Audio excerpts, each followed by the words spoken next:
Hey guys, Jim Vanosky here. Hey, it's the last show of the year, and I got a great guest, Grace Stanke, nuclear engineer, former Miss America, all of that stuff. She's back with us to update us on all things nuclear and a whole lot more. She'll be with us in just a few seconds.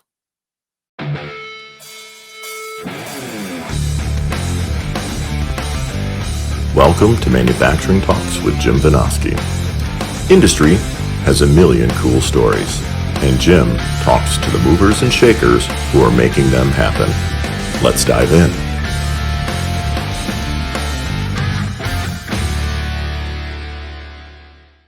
Hey everybody, welcome back to Manufacturing Talks. I'm Jim Vanosky, your host. I am joined once again by one of my all-time favorite guests, Grace Stanke. She is former Miss America, former Miss Wisconsin, former nuclear engineering student at the University of Wisconsin, but now she is nuclear fuels engineer and clean energy advocate at Constellation Energy. Welcome, Grace. Thank you so much, Jim. I'm so happy to be here. Yeah, it's a long job title, but it's been a ton of fun because I'm able to utilize my skills as an engineer that I got from my degree, but then also combine my experience from being Miss America and public interface and social media and press interviews and all of those different external facing things all into this one new role. We are taking feedback on job title recommendations to make it shorter, Okay. but that was the best we could come up with at the time. Well, I like it, and I couldn't agree more. I've watched some of your interviews and things out there recently, and it's a great mix. I mean, you're hitting this world at such a phenomenal time, right? Mm-hmm. Yeah, it really is. I've been thinking about that a lot, right? Because last time I was on your podcast here, I think I told the story of how I got into nuclear, and Yep. the short version is spite, and my dad told me not to go into it, and that was in about 2019, right? Yep. And honestly, thinking about the difference of where nuclear was at in 2019 versus where it is today, just as we're about to go into 2025, such an immense difference.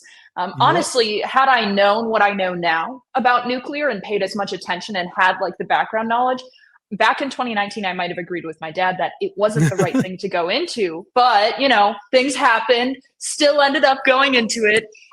But nuclear really has turned around a lot. This year with the rise of artificial intelligence and data centers, all these private tech companies really want clean and reliable energy. So they've been turning towards nuclear. That's what's really been giving this extra boost and this extra momentum that nuclear needed. So now we've Yep. got nuclear power plants reopening. There's all sorts of different discussions about how to build new going on. There's so many things that in 2019, nuclear would never imagine happening just 4 to 5 to 6 years away from it. So it's really Absolutely right. exciting time. It is, yeah. Your timing is impeccable, and it's just got to be thrilling to be not only digging into all the technical stuff that you learned at school, but then also helping advance the cause. Yes, yes. I think it's really important that when you have I don't want to say spokespeople or spokesperson, because I hate thinking of myself in that way, because I'm just Yep. another person that likes to share my story. And there are so many people in nuclear and so many people in whatever respective field that have a powerful story to share. It's not Yep. just one select person. So when I say spokesperson, I want to emphasize that every single person has that ability. It's not, hey, you've been handpicked, right? It's not that at all. Yep. But what I think is really incredible is combining that skill of understanding the technical knowledge, but then knowing how to communicate it in an effective way to not only your peers, your fellow technical people that need to understand it for work or for whatever it might be, but also to be able to explain it to a potential investor who has no idea how your product works. And Yep. it's this beautiful sort of relationship, and I think it's really awesome to be able to do both of these things. And I highly, highly encourage everybody, technical work and the communications go hand in hand. Well, and I love what you're saying there. I actually had a guy named Dan Malberg on just a month or so ago. He's involved in restarting Palisades over here in Michigan. Ah, fun. And Okay, awesome. longtime maintenance trainer, maintenance practitioner in the Mhm. nuclear world, and just brought such an amazing part of the story. By the way, he's a big Yes. fan of yours, believe it or not. Oh, I love that. Oh, I'll have to see if I can find him on social media or I'll something. be glad to hook you Oh, guys up. Yeah, I think you two would get that's along awesome. famously. Now, we're gonna dive into the details. We definitely wanna hear about your job, but before we do, I mean, last time we talked, you were just graduating, had just gotten the job, you were getting ready to do that, but before you did that, you had to go climb Mount Uh-huh. Kilimanjaro. So how did Yes, that go? yes. So this is a really fun story because I knew right away what this was in the plan for a long time, if I'm being honest. Like I became Miss America in December of 2022, right? I think we had flights booked by March of 2023. Oh, And yeah. like everything was set up for this trip. It's sort of like a tradition that Miss Americas, after they hand off the title, they go on their like celebratory like break. And honestly, a Okay. lot of it for my now fiance, which pause, but we'll come We'll back to get into that. that too. So yeah, my now fiance and I, this was the only time in our lives where we were both going to be in between jobs. We didn't have to worry about PTO. Was it like the smartest trip to do while we're in our young 20s and just about to move across the country? Maybe not, but it was also one of those memories that we'll never regret it. And Kilimanjaro itself was such a fun climb. I'm a big outdoors person. I talked about that Yep. previously. It was like a really big test though, because I've never done that high of elevation. Yep. And it was just like by the end of it, I don't know if I had just reached exhaustion or what it was, but like summit day, you're getting up at 11 p.m. the day Mhm. before summit Yep. day, and then you're starting climbing at midnight on summit day. So you're sitting there like hunkered down. The easiest part, I will say, the easiest part, the whole time up, our guides are like, it's really cold on summit day. Like it is so cold. It's really cold. You don't even know what you're in for. Like it's horrible. We're sitting there. We start with all of our layers on, and as we're climbing, I mean, it was fine. Like I was unzipping layers because I'm like, I'm doing fine in terms of temperature.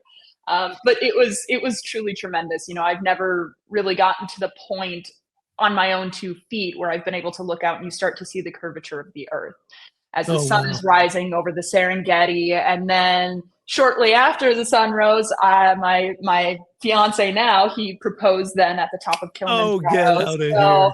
yeah, so that Jeez. was really awesome too, especially after 8 hours of just like really exhausting climbing for summit day. But it was amazing. I highly recommend that trip to Tanzania for anybody who's considering it. Like we paired the Mount Kilimanjaro climb with the Serengeti. We did a 5-day safari then afterwards, and we actually were able to make it over to Zanzibar for a couple of days as well. I Wow. highly recommend it for anybody and everybody. No big troubles with the altitude? I didn't have too much altitude sickness. Like there was only a couple people that we saw that were in our like pack of people that were all hiking on the same day in the same trail. There was only a couple people that we were like, they're not making it, they're Yep. not making it. Which Kilimanjaro really is like the only test is the altitude sickness. It's not a difficult climb. It's just Right. a really, really long hike. Yep. Like there's a very minimal rock climbing experience needed. You're never in a harness. There's one day of minor scrambling, Yep. and you can choose a different route that you can avoid that. So as long as you're comfortable doing those just long hikes, I think Kilimanjaro, honestly, there was a blind person going up it. There was like a 75-year-old woman in our group. Like Wow. it was a really fun, diverse group that you were able to really see a lot of different stories and meet a lot of different people, which was Yep. awesome. Yep. Yeah. My closest to that is I did join a buddy of mine who lives in Colorado back years ago, and I dragged my bike from Minnesota, where I lived at the time, Hmm. and went and rode with him up Mount Evans, the highest auto road in the US, which was something over Yeah. 14,000 feet. And Hmm. I That's didn't have to awesome. get up at 11 PM the day before, but I didn't Yeah. sleep because I was terrified of the altitude sickness. Hmm. Had Yeah. not a bit of Yeah. trouble. No, But that's good. Okay, but you didn't have any issues with the altitude there, though. no, nope, Good. Good. had I don't know. a I feel great like, bike ride. yeah, And you good. had me I was beat gonna by what, say. 5,000 feet? That's 19,000 some? Yes. Yeah. Unfortunately, yeah. Kilimanjaro's 19,300 feet, something along those Yep, lines. yep, So it was very different because I could tell like it was us two. We've only ever been like 14,000 feet in Colorado, maybe yep, 15. yep. And we had one of our buddies with us too that he had done like Colorado 14ers in a day and back, like no big deal. And he didn't think it'd be an issue. And it was like day 4 or 5, I think, when we were doing some altitude acclimatization is what they call it. So you pretty much start at like 14,000 feet. You'll go up to 15 and a half and you'll come down and you'll sleep at 14 because during the day, your body's active, it's processing everything. And then you give yourself the break back at that lower elevation just to help adjust. And he was struggling through it. Like there was a day where we're like, are you good, buddy? Like, are you going to be okay? And he was fine. He ended up being great. Like, it was funny because he had the roughest start to the hike, but then on summit day, he was ready and raring to go. But then strong, I had the opposite where I had a slow decline. But it was honestly an amazing, amazing experience that I love. And, I come back here to America and like, I love climbing the mountains here still. We made it up to Acadia and we found we were climbing the mountains there and all that good stuff. So it's wonderful. It's wonderful. Well, superb. Congratulations on your engagement. Thank you. I appreciate it. Absolutely. Let's dive into the job. Tell us about, first of all, the technical side of it. What are you enjoying most about that? Yes. So about half, like the majority of my role is engineering work. So I am a nuclear fuels engineer. And in normal, I guess like technical jargon, I am a cycle manager for pressurized water reactors out of Constellation's fleet. So Constellation has a total of 12 nuclear power plants across the country. Of those 12, 8 are boiling water reactors and 4 are pressurized water reactors. So I specifically work only on the pressurized water reactors. And it's fun because I kind of work on 2 plants that I've been able to go to a lot, Byron and Braidwood, which are just outside of Chicago. So those are my 2 primary plants, but I work on 2 of the other ones. So as a cycle manager, I help create documents and help manage the relationship between the person the company who makes the fuel and then the power plant. And like, you're kind of this middleman between everybody and making sure nothing gets lost and nothing is sort of left behind during this cycle reload process when we're putting new fuel in. And then ensuring that we have the right products validated and created for that time when we are creating that new fuel and that new cycle, starting that new cycle back up. So that leads us into the next part of your job, which is the advocacy. So yes, how does that play? And it's specifically about clean energy. We definitely want to hear more about that. Yeah, so it's honestly sort of a continuation of my role as Miss America, but without a crown and sash.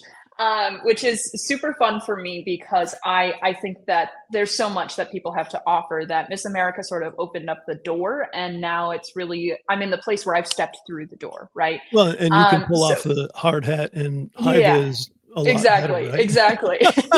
I have like steel-toed women's fashionable boots that I love. Like I wear them to school visits and I'll have like, the 8-year-old named Timmy. I'm like, Timmy, come on up here, stomp on my toes, like try to bring, and like, it's fun. It's fun. Yep. But anyway, whose boots are they?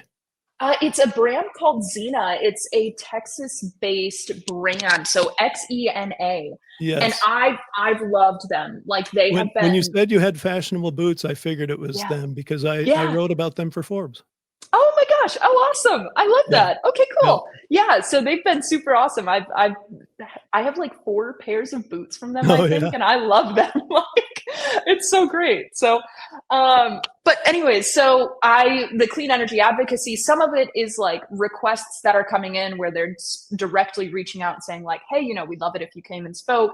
But part of the fun of being at Constellation and having this role in conjunction with Constellation is I've got this company's resources to use. So now I'm able to go into schools during Nuclear Science Week this year. I did. And there's her new dog. Yeah, I was going to say, he's starting to get hungry. He's right down there. He's been doing pretty good. He's chewing on his bone, but yes, so Captain might make a guest appearance. We'll see. But so I get to really go into school. So I did like elephant's toothpaste experiments and brought rad dress out outfits to schools, and kids were able to race to put the rad dress out outfits on and take them off. And whoever won got a hard hat. And like, it was just, it's nice. Really awesome to have that opportunity to be able to provide that resource for these kids where they have the hands-on experiences that you wouldn't get otherwise. It's difficult to bring people into nuclear, and it's difficult to bring nuclear to people, right? But there is a way to do it, and do it in a fun way. Well, and to do it in a positive way, because for decades it's all been negative. Yeah, exactly. You can bring the dog in the picture. I was gonna say, I don't know. He is getting moody. Well, I'm seeing it, but we'll see if I can. Captain, you wanna come here?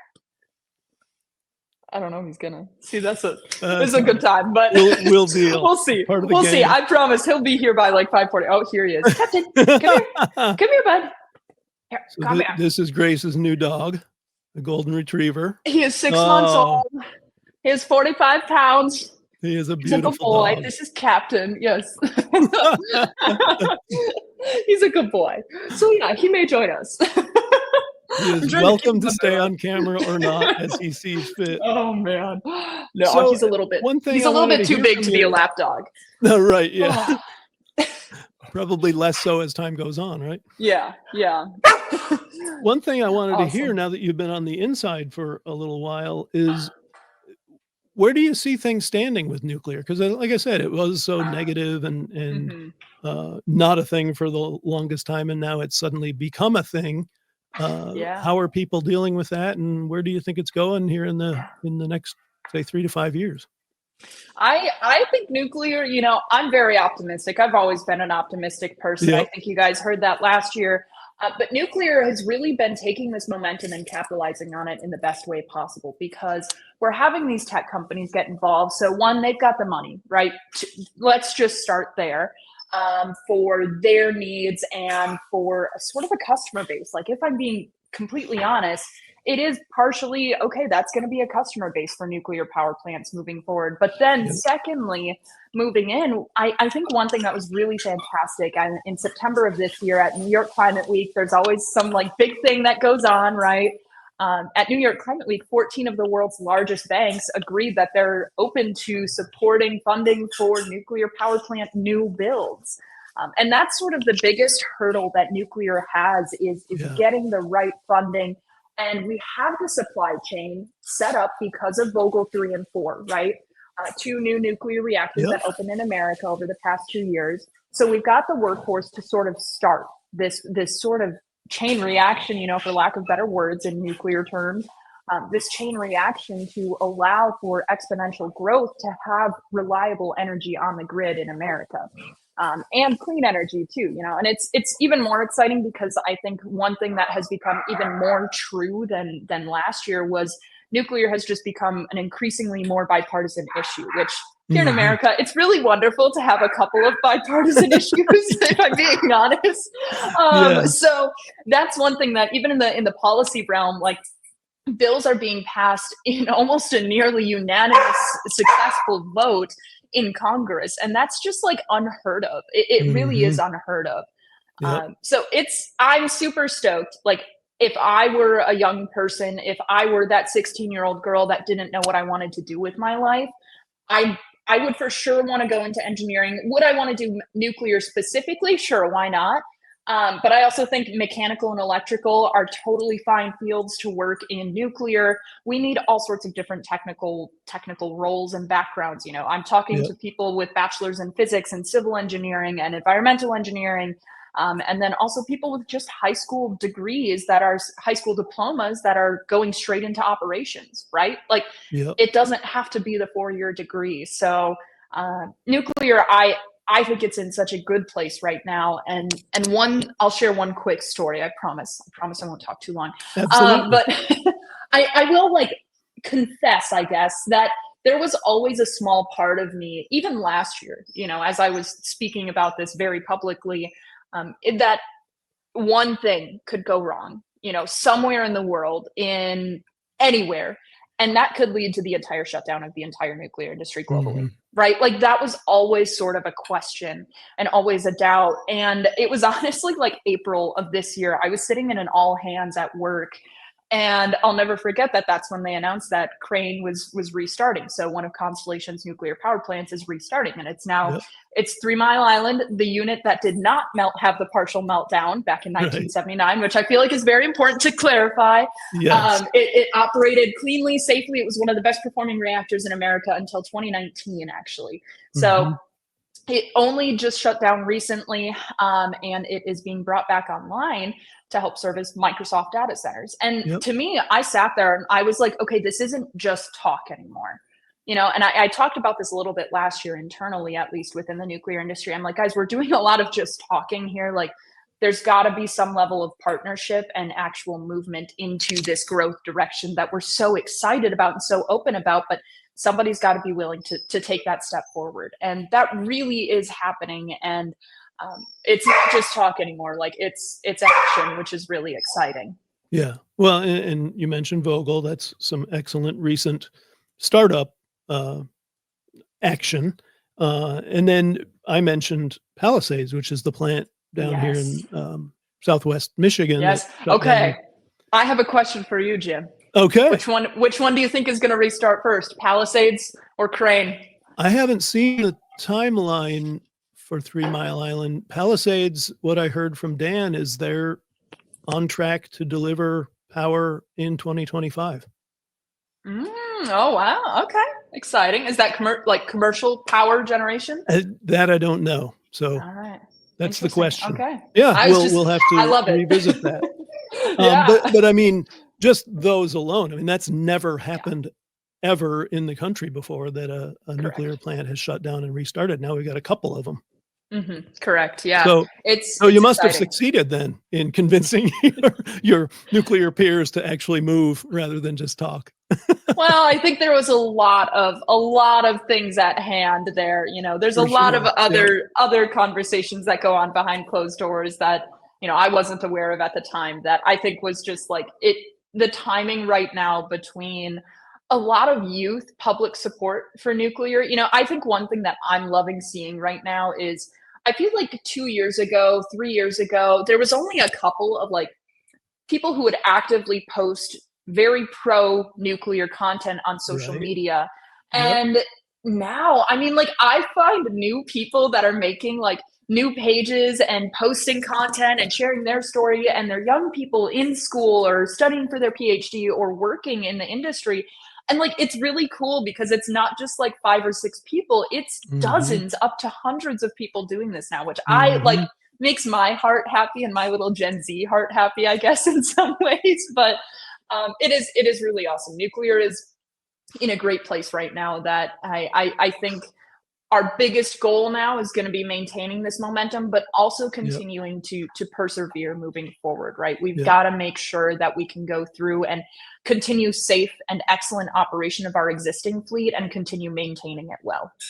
Well, and you threw out the kind of call to action there for your generation, and the one behind you is it's going to take all these people like you in nuclear engineering, but the other engineering fields you talked about, because it's also going to take a build out of the grid, which Yeah. takes all kind of Oh technical yeah. resources. And I love that you called out the non-degreed folks, the people who actually put the stuff in and make it Yes. work. And honestly, they make more money than an engineer like me. Like, Yeah, I'll just say that too. that's right. Yeah. And Yeah. that's huge. That's something we denigrated for. I mean, Mhm. it started but graduated from college, and I'm not going to tell you when that was, but it was a long, long time ago. And so, 2 generations worth of telling people, no, college is the only answer. And now we've got this struggle to find people with the skills to replace retiring baby boomers. And then, oh, by the way, we need more skills because we got all these other technical challenges. So Mhm. definitely keep pushing that whole phalanx of things, Yeah. engineering, skilled trades, all of that is going to be in huge demand. Yeah, for sure, for sure. Well, and that's what I think is just so important. And when I'm in public schools too, when I go to public schools, I think it's really important to recognize that, for a 4-year college traditional degree path is not an option for everybody. And especially Right. now, I kind of feel like bachelors almost are like, if you're going the college route, it feels like it's not enough anymore. You Yeah. have to go on for a master's. But a lot of young kids can't afford to go to school, or, it's something that maybe their family can't support it. Yeah. Tuition is not cheap. I went to Miss America because I needed help paying for that Yeah. tuition. That And says it all, doesn't it? like it literally is, it's not an easy thing. And if you Yep. want to manage your finances well and set yourself up for a successful future, plunging yourself into tens of thousands of dollars of debt is not necessarily the greatest start, right? Right. Potentially hundreds of thousands of dollars in debt, right? Depending on how Yeah. far you go and where you go.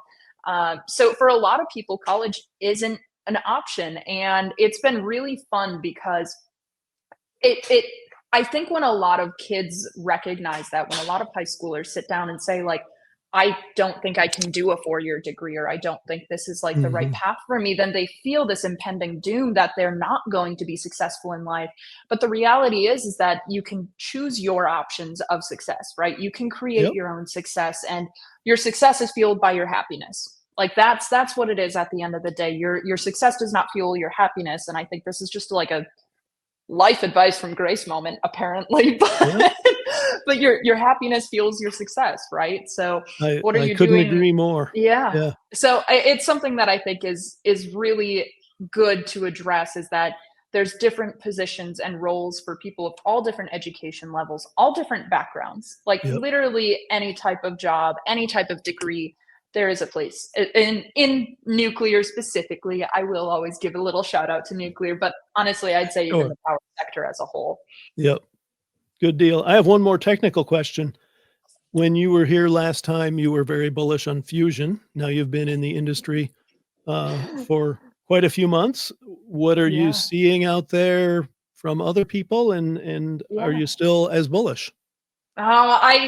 I hate to say it, I don't think my stance has changed a super large amount. Like, Well, why would you hate to okay, say that? I don't know. I just feel like I want fusion to be so much more like, I wish I could tell you, we've got it, we're going and like all this stuff, but, and it is happening in some degrees, but it's not at like a commercial ready scale. And I will fully also acknowledge, I think one thing that did change that shows that I am a little bit more like thinking about fusion now. I actually almost took a job with a fusion company.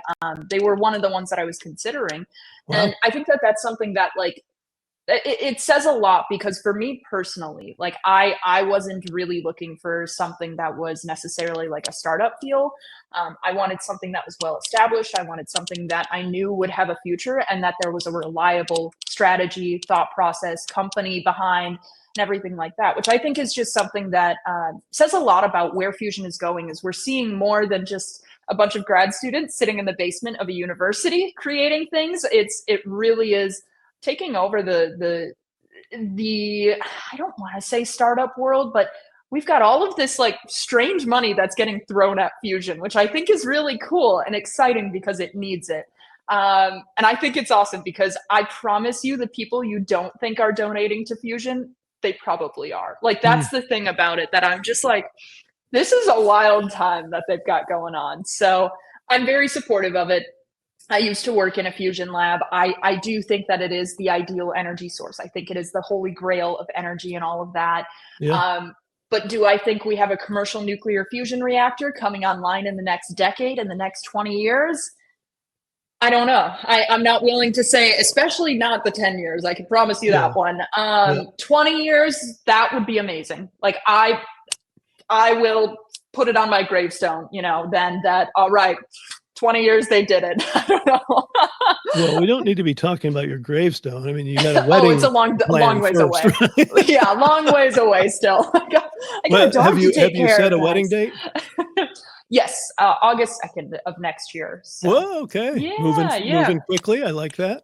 Yeah, well, I mean, we were engaged. We got engaged in February of this year. So this is like an 18-month long engagement. But honestly, like, when you think about it, we had both just finished up, like, I had just finished up college. My fiance had been working for about a year and a half at that point in time.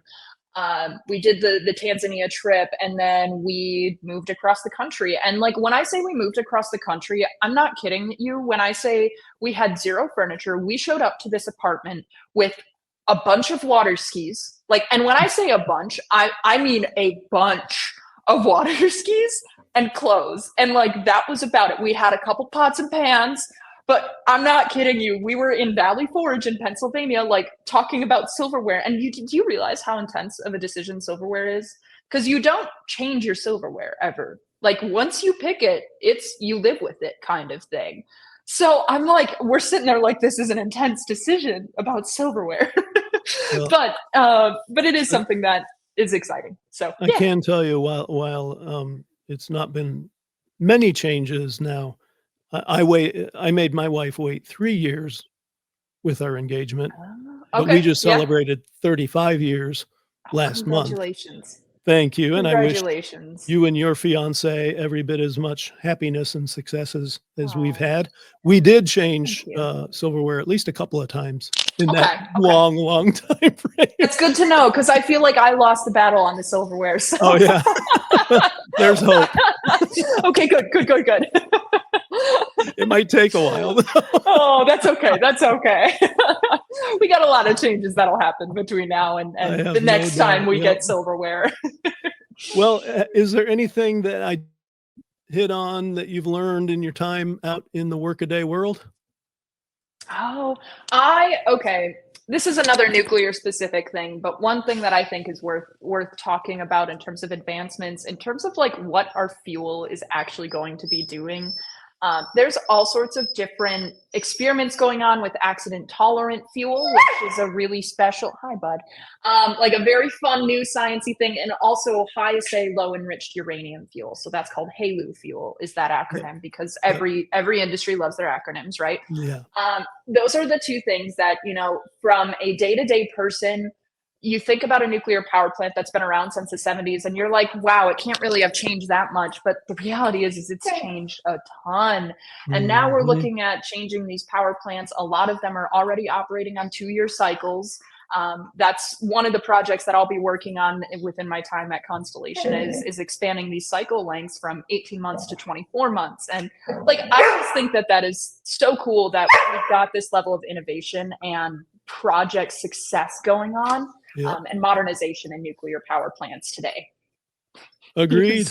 That's very cool. Yeah. Another thing the layman certainly doesn't think about. Yeah. Okay. Now I'm going to have to finish up because your poor dog needs you. He is like, I promise he's not normally this bad. Today he's been a menace. Like today for some odd reason specifically, I worked from home today and normally he like sleeps for the first 6 hours of the day, once I start working, and slept for maybe 2 hours, and the whole day he's just been like absolute terror. But the joys of a puppy, we love them. He made it through most of our discussion, so I applaud him. Oh, and thanks so much for rejoining us, Grace. It was phenomenal catching up. I appreciate it. Thank you so much. I'm stoked to be back on, and I'm always stoked. Well, we'll definitely get you back on, get more updates down the road. We'll let you get that wedding planned and taken care of, and then we'll figure things out from there. Awesome. Thank you so much, Jim. I really appreciate it. Great talking to you, Grace. And of course, thanks to everyone in the audience. You guys are why we're here. And, we're here every Tuesday. So Grace brought us amazing new knowledge about what she's learned in her time out in the nuclear field. I can't promise everyone's going to bring that depth of knowledge, but everyone that comes here brings a lot of knowledge. So tune in, you'll learn stuff. We'll be here. So long from Manufacturing Talks. I'm Jim Vinosky signing off. See ya.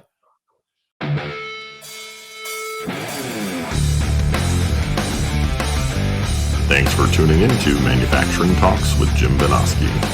Watch for new episodes dropping every Tuesday. Don't forget to like, share, comment, and subscribe.